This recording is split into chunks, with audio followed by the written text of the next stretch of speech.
Hello, this is the February 19th, 2025 meeting of Overeaters Anonymous 100-pounder meeting. Today we have Alan J. to speak from London, UK. He's a 100-pounder, and he first came into OA in January of 2007 and has been abstinent since August 2020. Take it away, Alan.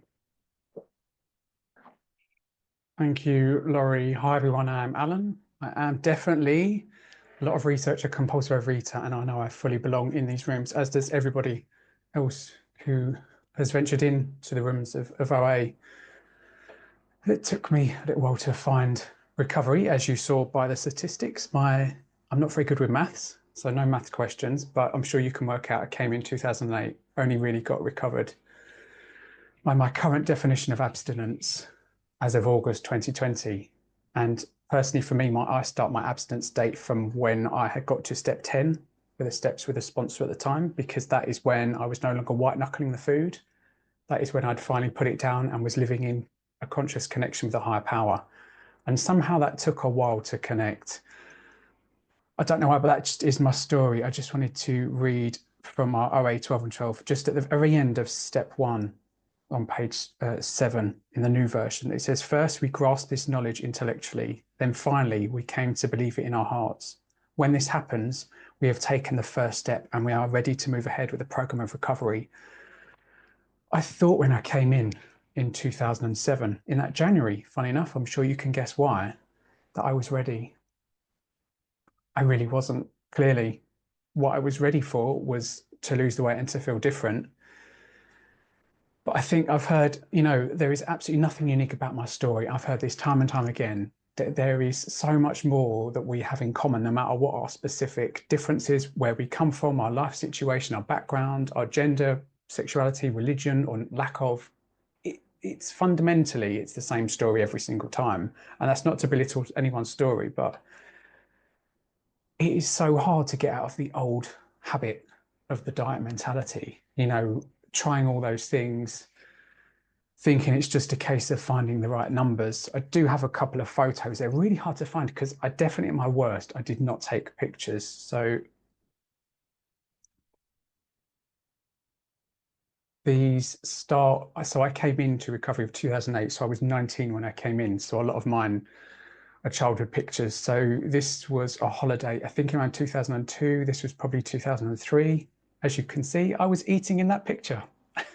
What a surprise. I'm on holiday, I'm on vacation. Yeah, the calories don't count. And this picture, funny enough, was taken the year before I came to program. I thought I had everything. All my ducks were in a row. I had to cut my ex out of the picture. We were in North Carolina visiting friends at the time, and I went, as we would say in the UK, hell for leather. Yay, the light's on outside that place. That means there's a fresh batch. Yeah, let's go in, let's get 12. And I probably ate the whole 12 in less than 24 hours. You can tell where this story goes. But I'd managed at this point to somehow lose around probably, I don't know, 8 to 10 stone. I think I'm sorry, I haven't worked out those conversions for anyone else. There's 14 pound to a stone. So do the math yourself, I'm afraid. And some of these, so this is in recovery a few years later. This is 2014. Thinking I still had recovery. Clearly I didn't. And I don't know what I was thinking with a beard. And this was taken at our July convention, which we have in the UK every year, which I know there's a few fellows here that were there. That was taken last year. And I thought, why not get a selfie? Because I felt good. And I can take pictures proudly now. So what happened between then and then? A whole lot of nothing, really.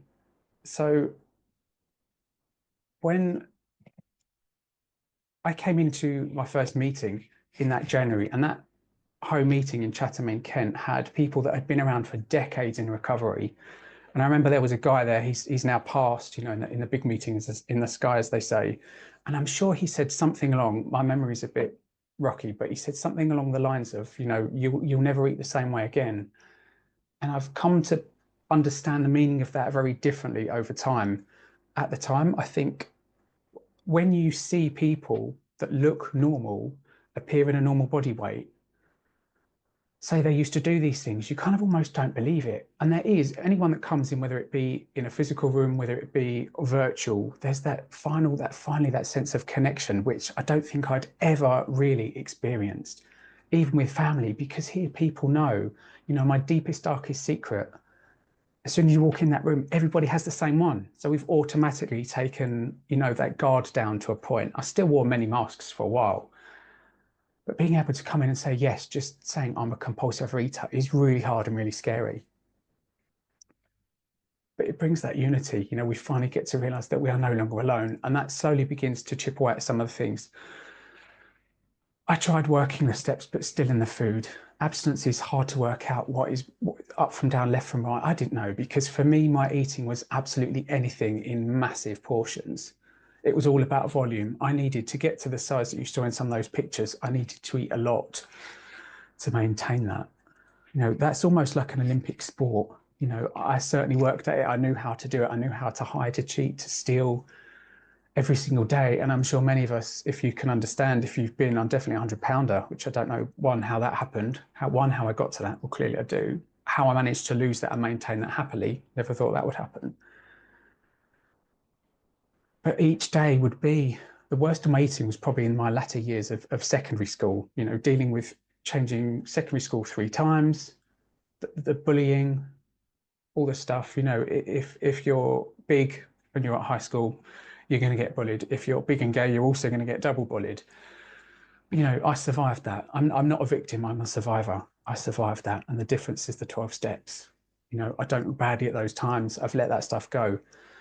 But every day was like, waking up that resolution, I cannot do this again. The physical manifestations of that. If you've eaten loads of stuff, even the times when I was on the pay and ways and it was healthy and worse, look, just eating loads of it because I need to feel full. I need big mouthfuls. I need to keep eating. I need to feel full.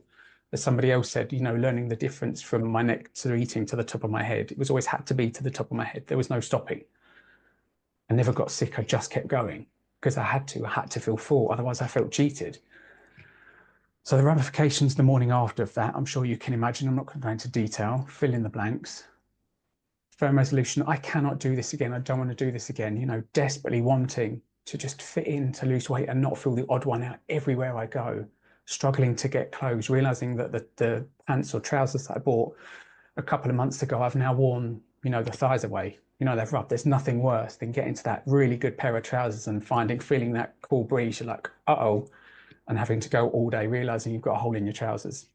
It's humiliating. And having to go to an outsized menswear shop, because back in those days, you couldn't buy clothes online like you could now outsized. And here in the UK, it was really hard to get anything above probably a large, really. And it was really, really hard. So having to go to this shop that imported stuff from the US, which was really expensive. And I still kind of carry a little bit of guilt around how much I cost my mum in clothes, because she was having to fund this at the time because I was still at school.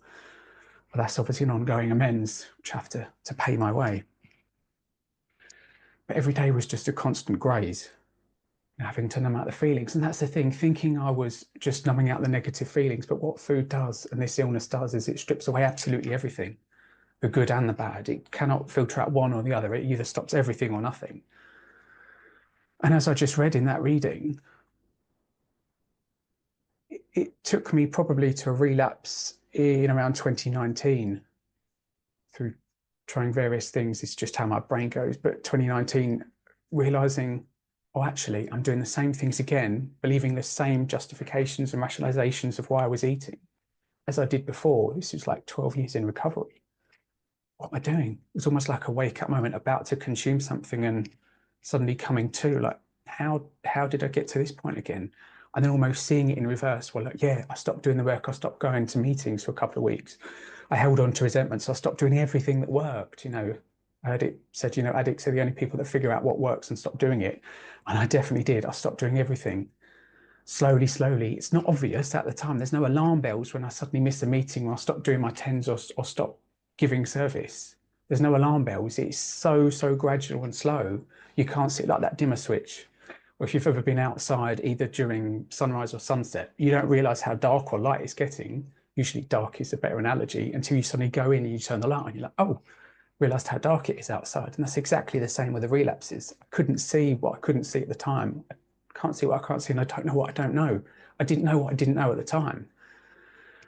Many things particularly, and I'm sure a lot of us struggle with the whole step 2 concept. But step 1 first, realizing that I can't manage with the food. That was obvious from the pictures that you saw, how much I was eating. That's not sustainable.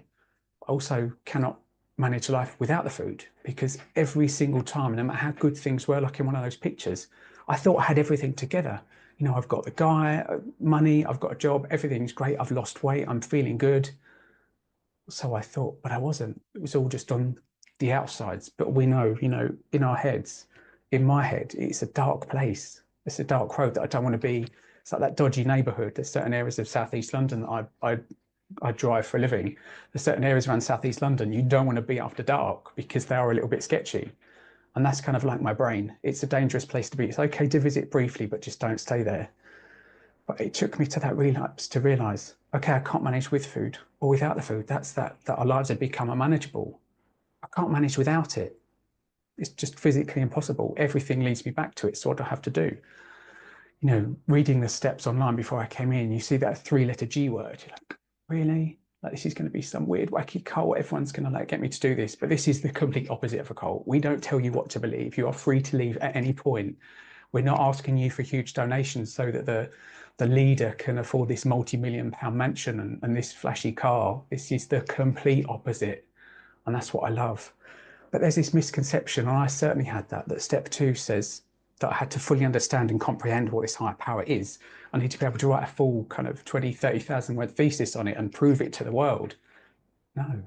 And to be honest, if anyone's new or doesn't know what the higher power is, welcome to the club. I have no idea what my higher power is. I've taken a bit of this, a bit of that, a bit of the other, and found something that works for me. It doesn't make sense. I do go to a certain place with other people on a certain day of the week that I find helpful. Mostly I find helpful. Some of it I don't find helpful. I'm not going to go into specifics. I'm sure you can fill in the blanks, but that isn't something I thought I would do or would ever kind of venture back into again, because I was told that that was wrong and it's incompatible and it doesn't work. But for me, there's some element of comfort, but I've had to strip away some of the bits. But again, take what you want and leave the rest. No one says what you have to believe. I probably spent a while in recovery thinking that I had to fully get it. There's going to be some light bulb moment, like Bill had in his story, some white flash that I'm going to feel, you know, this clean wind and like the top of a mountain and all of this. I never had that. It's been a slow kind of educational variety. But for me, I think I've had to face all of these different challenges through programs, you know, trying to do, assuming that just working the tools would work, you know, two-stepping. Step 1, thinking I'm powerless, coming to meetings and trying to do step 12, service. I think service is helpful because it did encourage me to keep coming back each week, but it didn't get me recovered. And there was a lot of things I was never willing to do, you know, particularly with the food. There's certain things that I do now that have happened organically. I found the more I've learned into the program, just the easier and the quieter food gets. You know, I don't have to monitor that or do stuff. It just happens. And it was funny, through the relapse at the time, so it was probably about 18 months since, I think, roughly from when the meeting closed to when I finally got recovery again. And at that point, I was literally ready to do anything. I finally found that big book sponsor. You know, those big book thumpers are always a bit too much, a bit too in your face, a bit, you know, I used to hate those people and I love those people. I love everyone. But those people in particular, oh, here we go again. They're off again. But I love those people. And there's this lady in recovery. She was only 3 years in recovery at the time, and she since stepped away and I've moved sponsors. But, you know, she introduced me to the book in a new way. And it's funny, you know, any literature we read in program, every time we read it, I'm in a different place. So I say we, I'm talking generally. I'm not specifically aiming at anyone. It's just how I do it. But every time I read the book, there's something different. And that's the gift in recovery, helping people read the book with them. I get to read it through their eyes. And that's a real gift. Imagining, I never thought I'd be able to do things like this, that I'd have any message to carry, because it took me so long to finally feel like I've got it. And even now, there is so much more to learn. That's why I keep coming back, working with other people. There is so much more to learn. That's why I love doing step 10s. You know, when step 10 comes, I heard someone say in a podcast, I get to listen to podcasts as I'm driving around, and someone said words to the effect of, you know, step 10's like God's way of inviting me deeper into that relationship. So, okay, here's another little message for you to learn, you know, lean into me. And that's generally what I do. You know, if there's a resentment, okay, God, what do you need me to learn this time? And it's usually the same thing again and again and again, because I'm a slow learner, quick forgetter.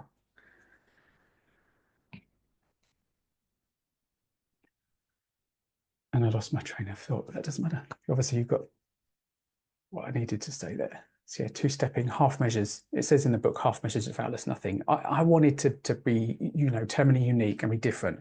I'm different because of this. I'm different because of that. And as I said earlier on, we're far more alike. There is absolutely nothing that makes me different, but that terminal uniqueness. Oh, I can't possibly get recovery because of X, Y, and Z. I've said the exact same thing. I can't possibly do this because I'm far too busy. I possibly can't ever sponsor because I'm far too busy. I missed out for so long on doing those things because I was scared, partially because I needed to get real recovery before I could do them. But yeah, I remember at my first meeting, somebody asked me to read either the preamble or the steps, and I was terrified. I hate public speaking. It still doesn't come naturally to me, but this is God's gift. This is not about me. This is about the gift of recovery. So hopefully we can see the commonality, and hopefully there's some sense of hope. But I think some of my issues early days was the fact that there was probably a couple of decade age difference with the people in the meeting. Probably the younger, so there was me 19, there's other people probably at the meeting. I'm guessing they were probably in their 40s at the time. So obviously I didn't relate to some of the aspects. I've never been married, I haven't had kids, I've never been to jail, I've not done this, that, and the other. There's a lot of things that I didn't relate to. But it says somewhere in the literature, it doesn't matter how long or how far, how deep this is, we know it's just as lethal. It's absolutely just as lethal. This is suicide by installment plan. This is so slow. Each bite, not realizing when I'd got to that weight, thinking I'd cracked it, and going back into the exact same behaviors again, is torture. And being in recovery, having knowledge of recovery, but being in the food is really, really hard, because you can see people have got the message, and that's what Dennis was talking about. This will change how you eat. Because even in the relapses, I was never able to get even that brief, that 10-second enjoyment of that full feeling. It's like, it's not there. I know what I'm doing is not going to work. It's not going to make me feel better, but yet I could not do it. And for me personally, I don't know about other people, but my recovery date is August 2020. I don't personally count specific days to know exactly how many days that is. I'm not a day counter, because for many times I'd only get so far and then I'd go back into the food again. So I was always scared to count. The same as the figures, I haven't given my figures for weight. So I did request my medical records just for an accurate statistics, so to know exactly how much I'd lost, because in my head is slightly different. So this is exactly from my doctor's notes. So there is a 1 year gap in my medical records that doesn't have any weight history. And that was when I was at my worst. So my memory is it being more than this, but this is at least what my doctor said. So somehow today I'm able to maintain at least a 9.5 stone weight loss. That's 114 pounds or 52 kilos. But that could be somewhere between 114 pound and 165 pounds. It's somewhere between 12 and 9.5 stone-ish. I'm not sure.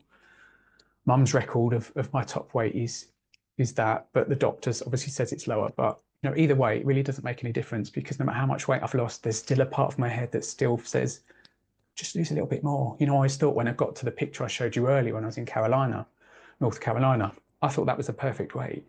I'm somehow lower than that, and I don't know how, other than just working the steps.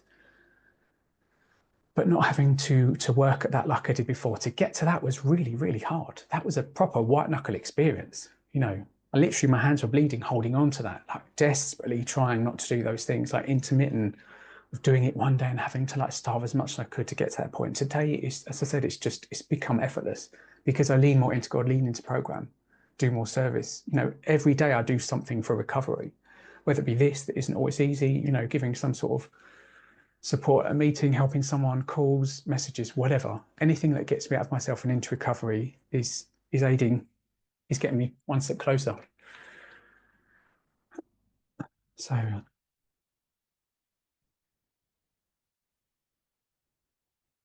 obviously, I used to lie about the struggles that I had. I remember giving service at intergroup level and national level, and probably was definitely during the intergroup level was struggling to maintain my recovery at the point. But I thought, okay, just give more service, and that will focus take the focus off the food and onto recovery, but it just didn't. It just adds more complications. So today, I'm not one of these people that has a long to-do list of you must do this, you must do this, I have to do all these things, I should. Shoulds don't get me anywhere. Today I do the things because I genuinely want to do them. You know, I genuinely want to do this because this helps my recovery, and hopefully will help someone else get that message that, yes, I'm a slow learner. If it took me 12 years to get recovery and you're, you know, a few years in and still struggling, there is still hope. There is definitely still hope. People say don't leave before the miracle happens, because it really does. I'm not special or unique, and there's no gift of grace that I should have been awarded, but I just stuck around long enough. And next year I would have been in program half of my life. And yet there is so much more for me to learn. I love what it says on page 451 of the big book, from the story He Lived Only to Drink. There's a few bits on that page I like the story, but it just this one line, it says the rewards of sobriety are as bountiful and as progressive as a disease they counteract. So I feel like I'm a baby in program, only 4 years in real recovery, like understanding it, like getting to do the things I've done, getting to work with other people for one. I love ground root stuff, you know, meeting stuff, like meetings, sponsoring. Hats off to those people that give service higher up, lower up, whichever way you want to look at the OA triangle. You know what I'm talking about. Hats off to those people that do that. I can't beat all of that stuff. My concentration span's not that good.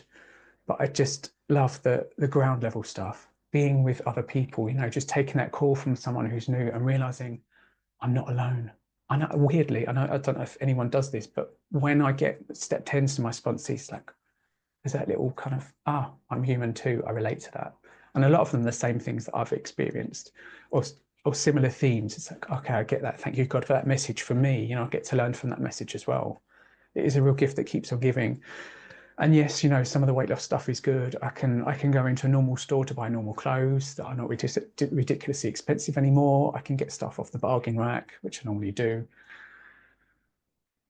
You know, I can wear clothes that genuinely fit, opposed to wearing stuff that's 2 sizes too big, thinking that black is slimming, and wearing sizes that are bigger, you know, help hide things. You know, I get to dress comfortably and becomingly, as it says in the Just for Today. I get to be at peace. I get to connect each morning to my higher power. And for me, each day is different. Not every day looks the same. I do shifts. So sometimes my routine changes, but every day I want to connect to God because I know this works, you know. And as he said early on, I really get what that means now. I don't want to eat anymore. There is nothing in me that says that the food is going to make this situation any better.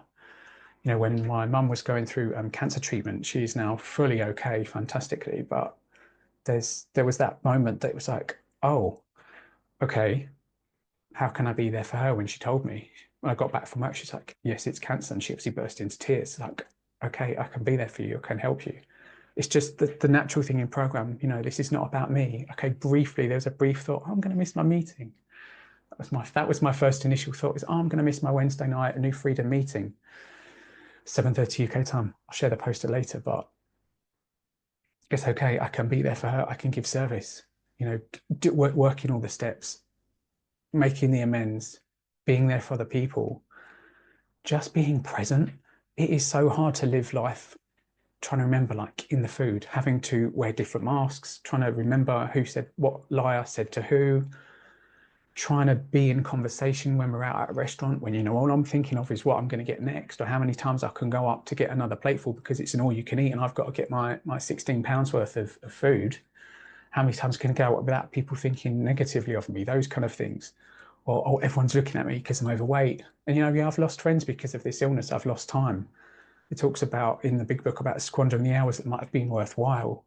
I want to enjoy life. I want to embrace life now, you know, and I don't know how that's going to pan out. You know, today I've got some lovely plans. I've booked some concert tickets for later in the year. I've got a lot of little things lined up. I've got some OA events lined up with other people. It was an absolute gift to be in LA in January. And I'm sorry for those that couldn't be there, but just, I feel like I finally arrived in program. I feel like I finally got to that point that I feel a full member of this. I want to do all these things because it really, really works. And I don't know how. Everything was always such a struggle before. It is so much easier now.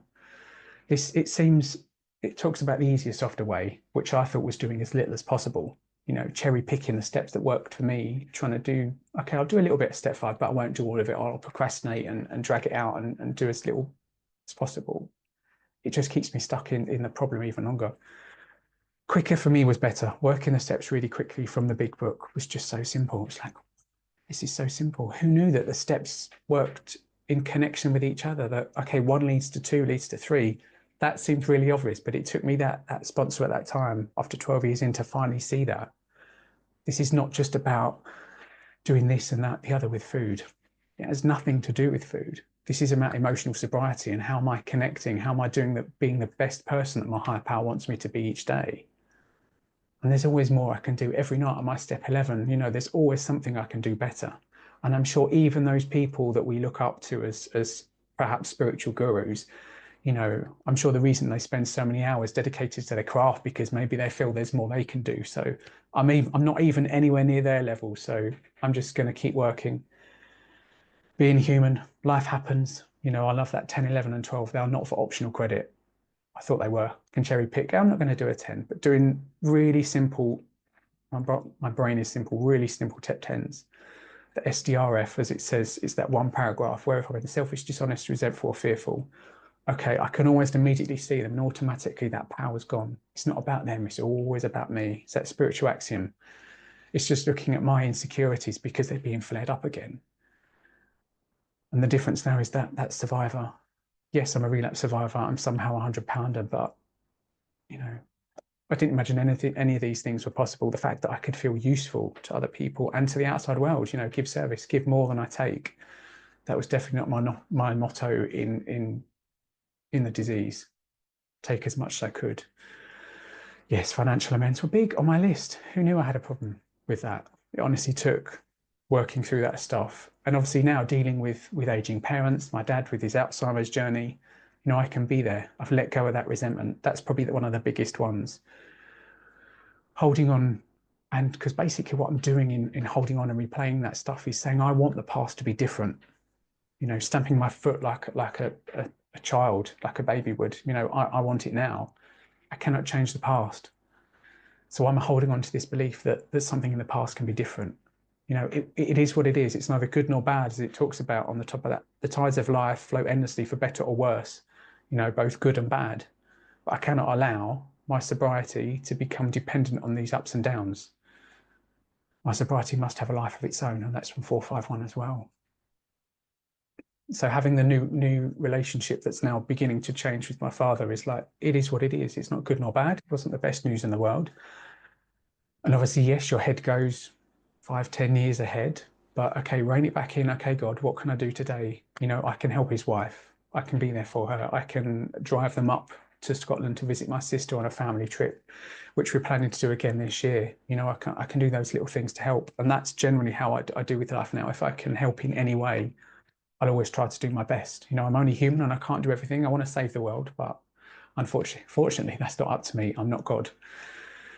There's a much stronger higher power for me that can deal with these things. But I feel like I've gone all over the houses, but I just want to give hope that if you come in and think, I can never do these things, I can never get this doesn't make any sense to me, I still have no idea.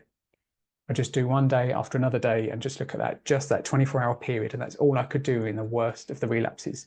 Okay, let's just focus on now. Forget yesterday. Don't carry the emotional baggage from yesterday, just literally for this 24 hours. What can I do right now in this moment? Okay, I connect, I can do outreach. Everything has been so easy now. We've got all these online meetings and it's an absolute gift and it has exploded my recovery. So I love every single one of you, all of the stuff that people do for any meetings anywhere that keeps this program going for another person. We don't know what impact we can have on another person. It might be really small. And it's funny how sometimes just a flippant share, people can come back and when they call you, it's like, oh, I really related to this and it's really helped.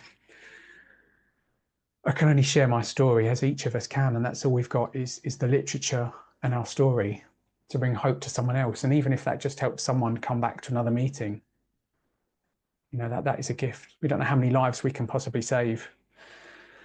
Because if I was just to help 3 people and I help 3 people, if you do the maths, that's a lot of people we can possibly help. And that's even just a couple of people. So imagine how big this program can be if we do our best. So yeah, service is deeply embedded in my heart.